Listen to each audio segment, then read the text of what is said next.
তেঁতুলিয়া জামে মসজিদ বাংলাদেশের উত্তরের সীমান্ত ঘেরা পঞ্চগড় জেলার তেঁতুলিয়া উপজেলায় অবস্থিত একটি ঐতিহাসিক ও ধর্মীয় স্থাপনা। প্রাচীনকাল থেকেই এই অঞ্চল ছিল বাণিজ্য ও যাতায়াতের একটি গুরুত্বপূর্ণ পথ। আর সেই ধারাবাহিকতায় তেঁতুলিয়ায় ইসলামের বিস্তারের সঙ্গে গড়ে ওঠে এই মসজিদ।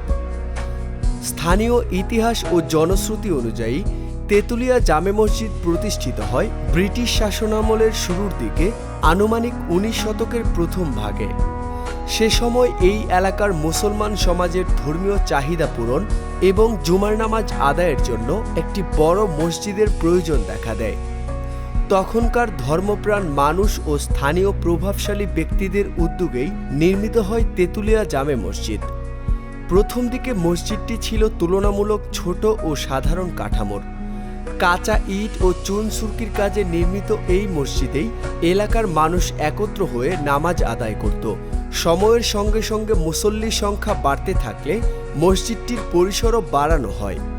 বিভিন্ন সময় সংস্কার ও পুনর্নির্মাণের মাধ্যমে এটি বর্তমান রূপ লাভ করে। স্থাপত্যশৈলীর দিক থেকে তেঁতুলিয়া জামে মসজিদে দেশীয় ও উপমহাদেশীয় ইসলামী নকশার প্রভাব লক্ষ্য করা যায়। প্রশস্ত নামাজ কক্ষ, সুউচ্চ মিনার এবং খোলা আঙিনা মসজিদটির সৌন্দর্য বাড়িয়ে তুলেছে।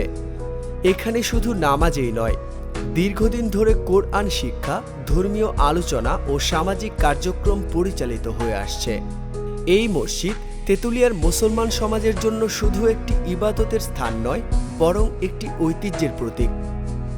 প্রজন্মের পর প্রজন্ম ধরে এখানে ঈদ, জুমা ও বিভিন্ন ধর্মীয় অনুষ্ঠানে মানুষ একত্রিত হয়েছে।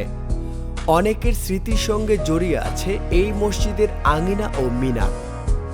আজও তেঁতুলিয়া জামে মসজিদ দাঁড়িয়ে আছে ইতিহাসের নীরব সাক্ষী হয়ে।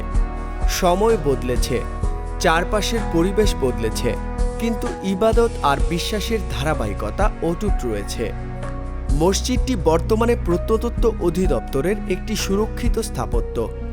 এখানে এখনও নিয়মিত নামাজ আদায় করা হয় এবং এটি দর্শনার্থীদের জন্য উন্মুক্ত।